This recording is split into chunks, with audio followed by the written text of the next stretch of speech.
Hey everyone! Today we're exploring another chilling and disturbing case. If you'd like to support the channel, don't forget to hit that subscribe button and stay engaged. It really means a lot. I truly appreciate it. Now, take a deep breath and let's dive in. Vanessa Maduako was just 24 years old, a final year university student in Lagos, Nigeria. Bright, ambitious, and undeniably beautiful, Vanessa had dreams of opening her own fashion brand. But those dreams were derailed the day she met Chuka, the Viper Ibekwe, a man who would change her life forever. At first, it felt like a fairy tale. Lavish gifts, secret vacations, luxury cars. Vanessa believed she had found love. She didn't know he was one of West Africa's most feared drug lords. And worse, she didn't know she was just one of many.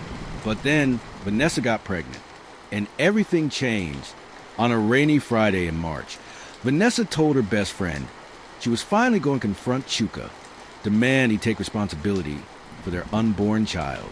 She never came home. 3 days later, her body was discovered on the edge of a remote village in Ogun State. She had been beaten, strangled, and gruesomely mutilated. Her unborn baby was gone. It wasn't just a murder, it was a message, one meant to silence her forever. By day, Chuka Ibekwe was a wealthy businessman with powerful political friends. But in the shadows, he ran a brutal narcotics empire, trafficking drugs across borders, silencing enemies, and living a double life. He was married with 3 children. And Vanessa? She was a secret. When she messaged his wife, revealing the affair and her pregnancy, it sent shockwaves through Chuka's world. Friends say he felt disrespected, humiliated, threatened. He had built an empire on fear and control, and Vanessa had just lit a match to all of it. Vanessa's family begged for justice. But from the start, the investigation smelled rotten. Police refused to name suspects. Her phone records mysteriously vanished. CCTV footage from the area went missing. And witnesses? They stopped talking. Some even disappeared. It was as if someone wanted this case buried. And Chuka? He never even spoke to police. In fact, just 1 week after Vanessa's burial, he was spotted hosting a high-profile party in Victoria Island, smiling like nothing had ever happened. But just when everyone thought the case had gone cold, Vanessa's best friend released something shocking. A secret audio recording, one that would blow the case wide open. And what it revealed was darker than anyone imagined. A week after Vanessa's funeral, her best friend Ife leaked a chilling voice note to an anonymous blog. It was sent by Vanessa just 12 hours before her murder. Her voice trembled with emotion. "If anything happens to me, tell the world it was Chuka. He told me to disappear. He said I ruined everything. I just wanted him to take care of our child. I didn't think he'd actually hurt me." The audio spread like wildfire. People were furious, demanding justice. And suddenly, the case that police had quietly tried to bury was thrust back into the spotlight. But instead of launching a full investigation, the authorities went silent again. Journalists attempted to contact Amanda Ibekwe, Chuka's wife, the same woman Vanessa had messaged before her death. At first, Amanda denied knowing Vanessa at all, but leaked DMs told a different story. Vanessa had sent her ultrasound, screenshots, photos with Chuka. Amanda had seen it all. So why did she do nothing? One anonymous source close to the family claimed Amanda was furious behind closed doors, not because of the cheating, but because Vanessa had threatened the family's public image. Amanda told him to handle it. Quietly, she didn't ask how. She just said, "Fix this before it ruins everything." Did she know what Chuka planned to do? Or did she just not care? Just when things couldn't get darker, another woman came forward, anonymously. She claimed she was also involved with Chuka, also pregnant. And now, terrified, she disappeared 2 weeks later.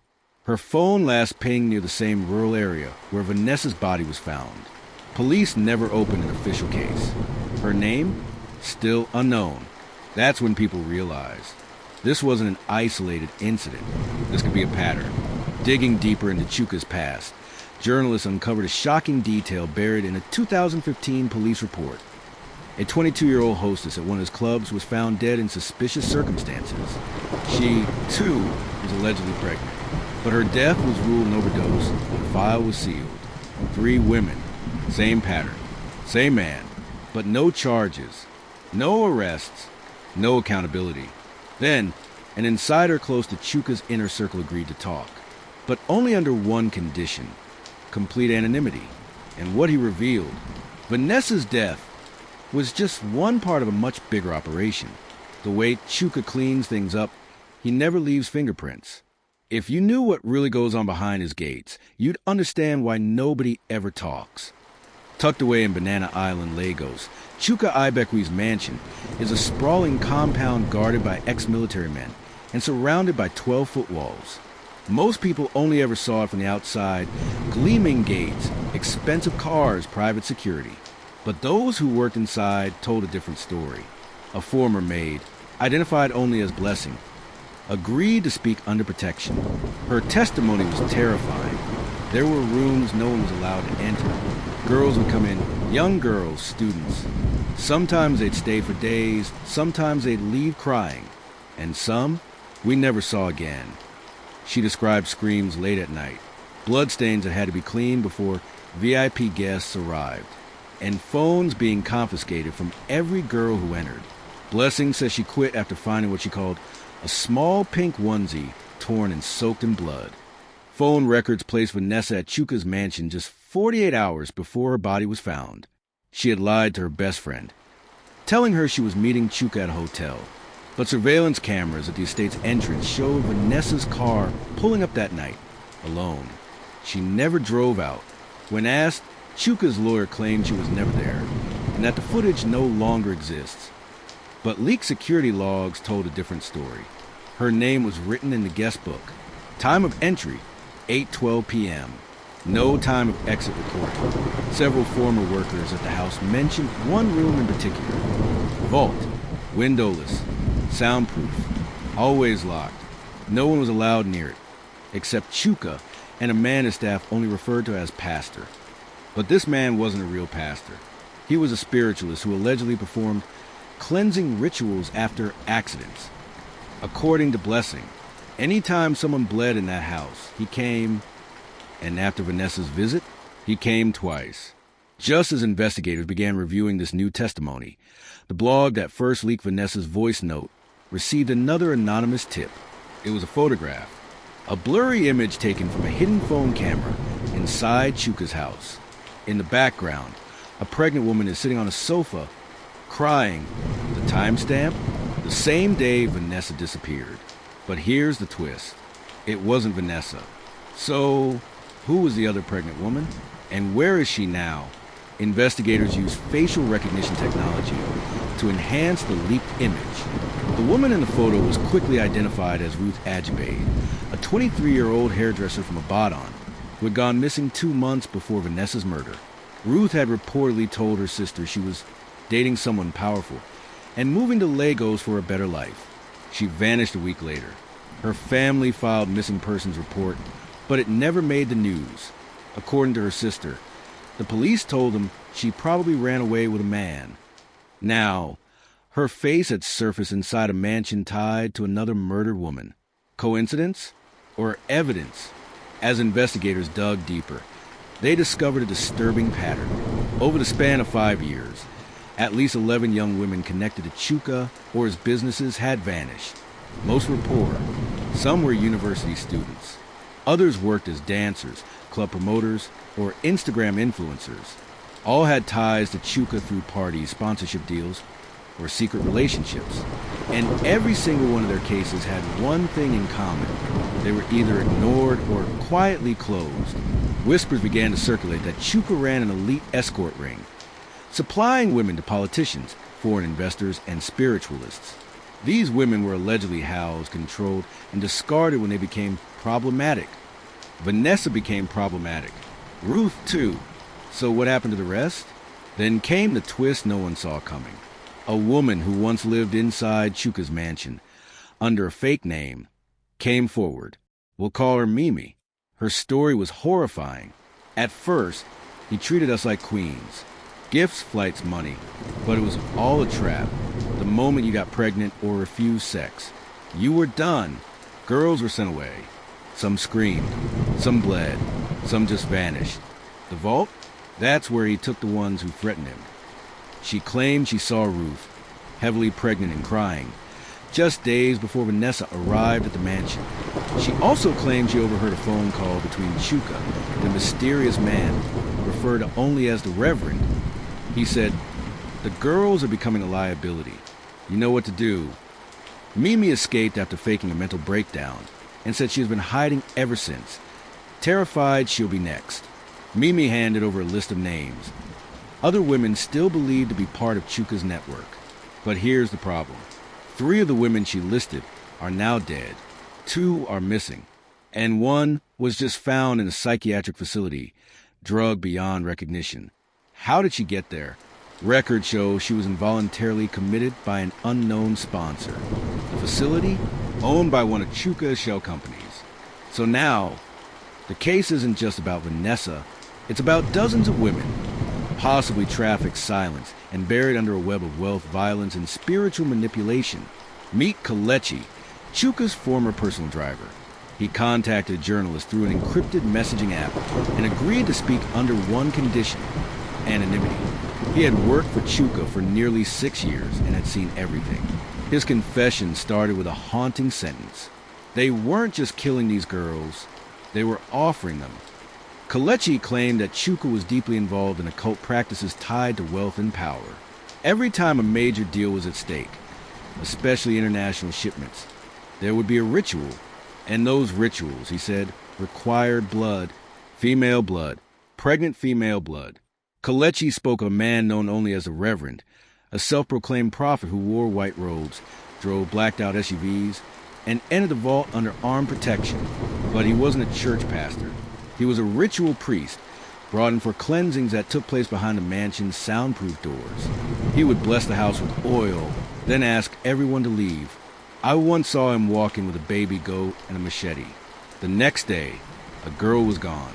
No one ever asked questions. Vanessa, he believed, had become a threat, not just to Chuka's marriage or public image, but to his spiritual cover. Her pregnancy was considered an open portal, a liability, or worse, the sacrifice. Kelechi remembered the night Vanessa entered the mansion. He picked her up himself. She didn't know it, but the Reverend was already inside. He recalled her asking if Chuka was angry with her. He said no. She smiled, held her stomach, and whispered, "I just want him to love the baby." That was the last time he saw her alive. 3 hours later, Kelechi was told to drive the Reverend back to a secluded house outside Ape, where he burned his robes in a drum fire and handed over a briefcase full of cash. Another journalist, digging into the story, obtained a leaked video said to be recorded by a frightened housemaid. Though grainy and shaky, the video shows Chuka, the Reverend, and what appears to be a young woman lying motionless on the floor, partially covered by a white sheet. There are candles, markings on the floor, and chanting. The woman in the video, she was wearing the same dress Vanessa had posted a selfie in earlier that day. The video was never aired due to threats and legal pressure. The reporter who obtained it has since fled the country. Kelechi's testimony matches timelines for multiple disappearances.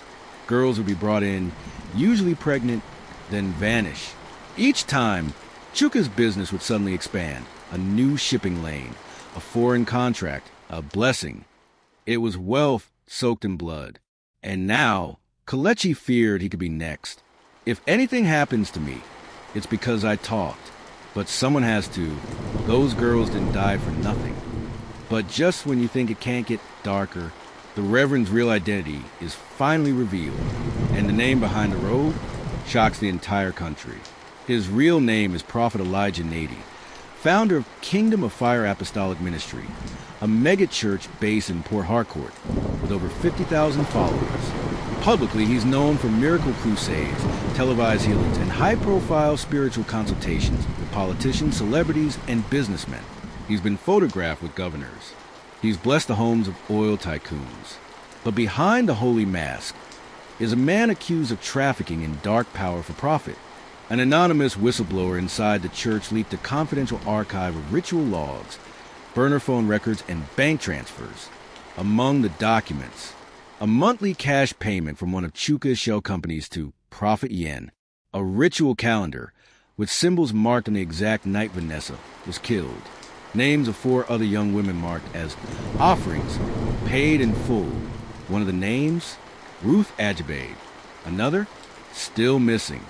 What makes this even more terrifying is that the Reverend is protected. Investigators who tried to pursue the case mysteriously backed off.